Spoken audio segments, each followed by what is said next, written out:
Rings of rings of rings.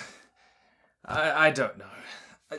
I want to show you what I said when the first 2 episodes came out. I've been really struggling to make up my mind about it, to pass the difference between this is not how I would have done it and this is bad, because those are 2 different things. And this struggle has continued with me right through to episode 8. But first, what did you think of this episode, and, what do you think of the series more broadly, now that the first season is done, wrapped up in a little bow? For me, Rings of Power gives you, glimpses of what it could have been, but it feels absolutely determined to be anything but that. And I mean, that's more about the series as a whole than this episode. I mean, there are interesting moments and scenes and beats where I'm feeling, I want to see more of that, But then the series as a whole just feels kinda bloated with stuff that is uninteresting, underdeveloped, or just not that deep.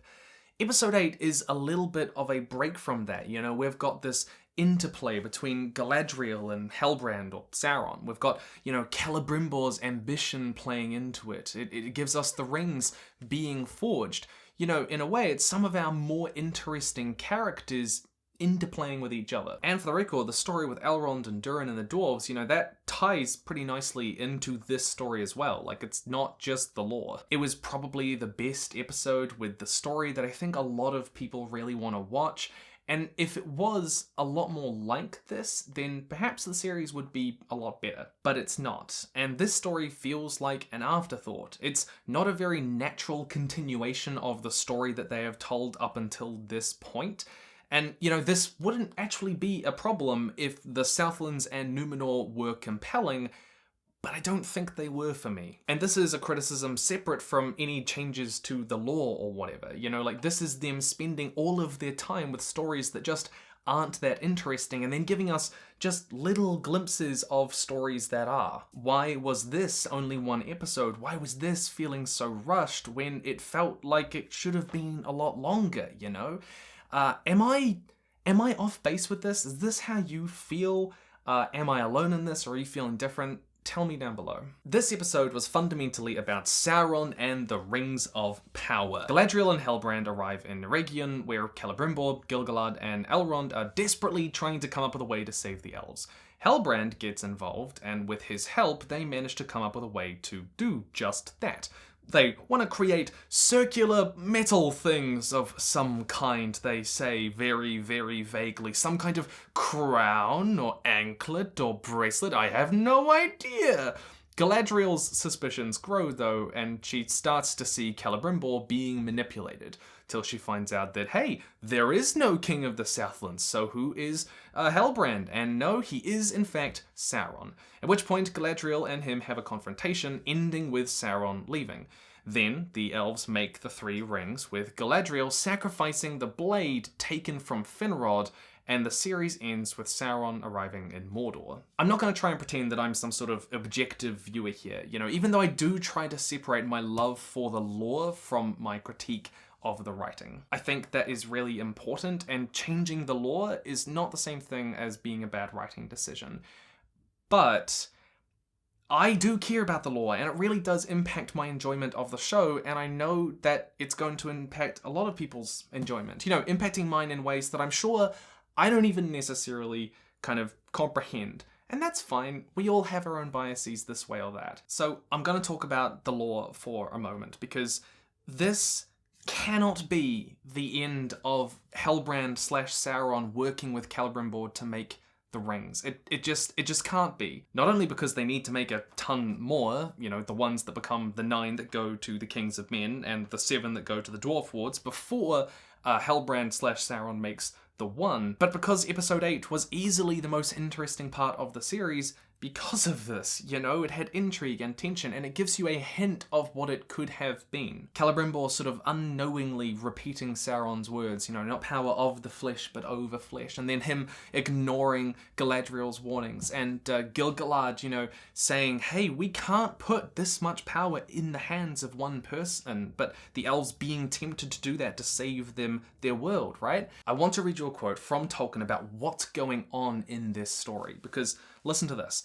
In the first, we see a sort of second fall, or at least era of the elves. They thus become obsessed with fading, and at Eregion great work began, and the elves came the nearest to falling to magic and machinery. With the aid of Sauron's law, they made the Rings of Power. Power is an ominous and sinister word in all these tales, except as applied to the gods. This is the moment that the elves basically came closest to falling to evil. He describes it as a second fall, like the fall of man to sin, right? And that's a fascinating scenario to place our characters in, but this episode felt like we were just getting the beginning of that story, just scratching the surface. And yet, Sauron has been found out. Galadriel knows who he is, and Halbrand/Sauron has gone off to Mordor, implying that there's a story to tell there. He has left Eregion. For the story to resume in the way that I think it really needs to, he would need to maybe come back in secret to work with Celebrimbor. But by that point, you've got to wonder why Galadriel hasn't told people that he is Sauron. Even just to say, be wary of him. I don't know how to feel about him, but he is Sauron. It is possible that is the story they're going to do, but the trajectory of the ending really suggests that it's not. There are maybe some hints that he worked with Celebrimbor once before, but I don't know. If this is the entirety of Sauron working with Celebrimbor to forge the rings, I'm going to be very disappointed. And there's another moment in this episode which gives you kind of a glimpse of what the show could have been when Ar-Pharazôn is talking about this funeral tomb that they're going to construct, so grand for their fallen king that it basically defies death. It's a monument to them living forever, trying to go beyond the grave. That is the sort of thing that Númenor needs to delve into. Their obsession with death and their kind of jealousy of elvish immortality. But the exploration of Númenor and its conflicts and culture has been really shallow so far, and we're only just getting this right at the end. And that's not just a lore thing for me. That's it's more thematically and narratively interesting. The conflict that they have presented on Númenor just hasn't been very involving or immersive. But again, judging by the history of the story, I don't know if they're going to continue with that. I hope they do, but I don't know if they will. It's like the writers have this thin border of an interesting story, but are determined to stuff it full of stuff that just is not as compelling. I don't know what their plans for season 2 are, but I guess we will find out. Alright, okay, let's talk about that Sauron reveal. What did you think? Let me know down below. Now, Halbrand being Sauron leaked months ago, so saying you saw it coming is a little bit cheating, and I know people who didn't know about the leaks and they did not see it coming. And if you picked up on the clues because you read the books, well, you read the books. I liked the tension of Galadriel figuring it out. I liked that when she did find him out, it wasn't resolved in a sword fight, but, in a battle of the minds. That's a real testament to both of their characters because, historically, we've only really seen Sauron as this guy on the battlefield with a mace. Whereas in reality, he's this kind of master, manipulator, magician, shapeshifter. His power is in his tongue. Or people could misinterpret that. His power is in his tongue. There's this reference in that moment to Galadriel's words in Fellowship of the Ring when he says, you will be stronger than the foundations of the earth. And personally, I don't know, I really don't mind, kind of like these little references to the books that only those who know them will get. I actually quite liked Charlie Vickers' performance as Sauron, and I could definitely imagine him in another version of this story. I liked that you can never quite tell whether he is manipulating Galadriel or he is genuinely reformed, and I like that they're delving into that. I did a whole video where I talked about how Sauron did reform temporarily and why he did that and where that came from, and there are some nice little nuances there. There's this line where Galadriel asks him, do you want to heal the world or to control it? And he says, well, I don't really see a difference.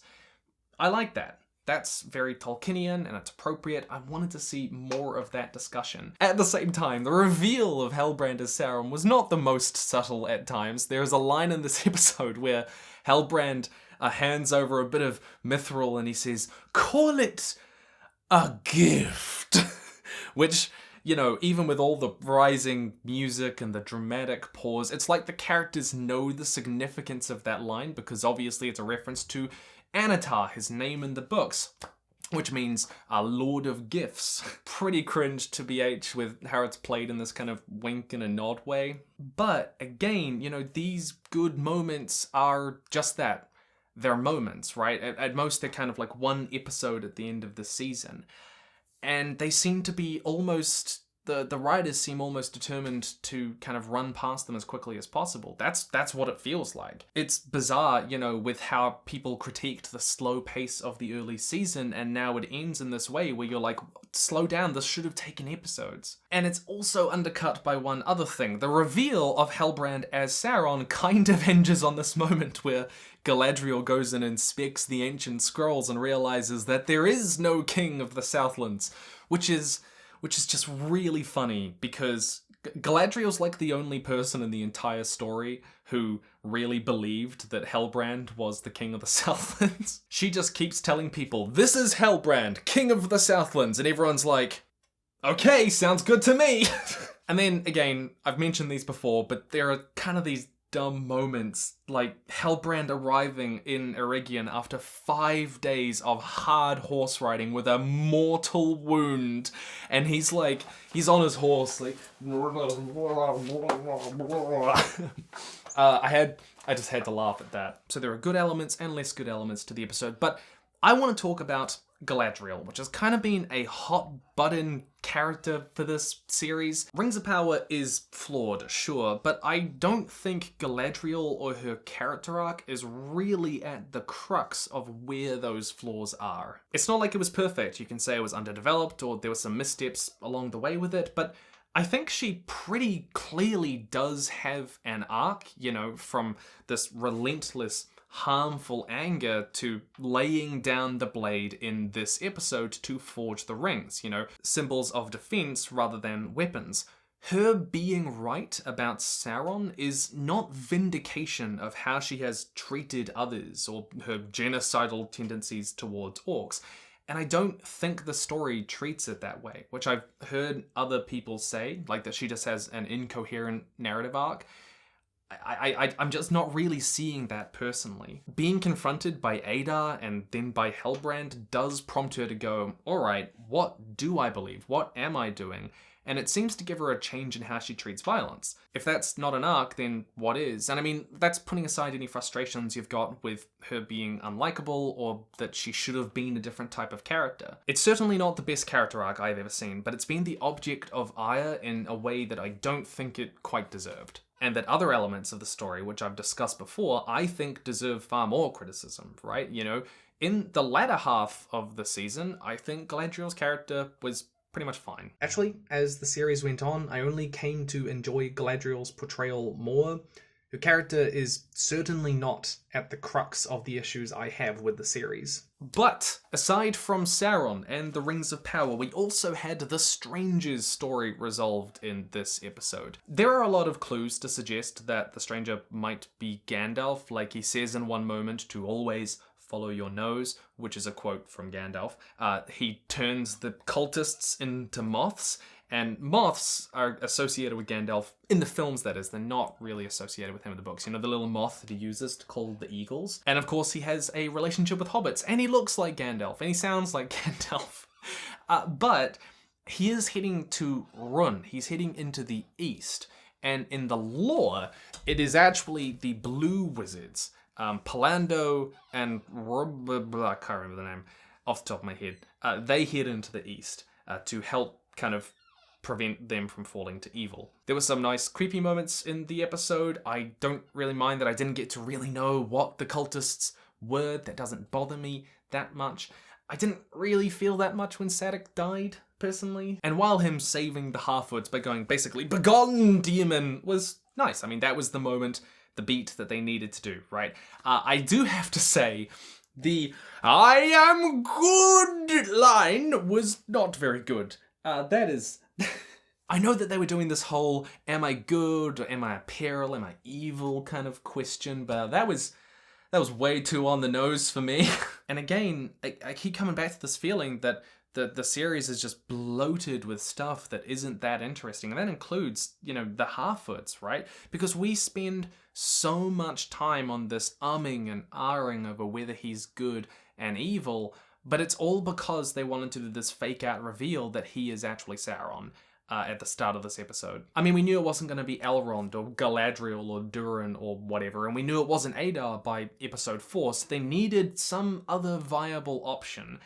And it feels like that's why they just stayed at this plot point for the entire series. Instead of, developing a deeper relationship with Nori and Poppy, or just developing the story more than they did, rather than, holding it all back for this. I liked Nori, but even within the story, I kept on asking myself, why are you telling it like this? So when it feels pretty clearly it's just because they want to have this Sauron fake out, I don't know, I wasn't a fan of that. Oh, and one last thing, the song at the end, please tell me I'm not the only person in the world, that was really bad, right? That was bad.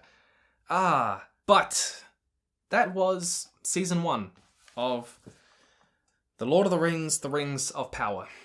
And the word that I keep coming back to is underwhelming. That even for all the money in the world, it was still It had glimpses of greatness, even a good final episode, a relatively fun storyline with Elrond and Durin, but the rest of it is just bloated and uninteresting in a world that feels shallow and small compared to what it could have been. Strip away the money, and I think you're left with something that is pretty mediocre, very mixed overall.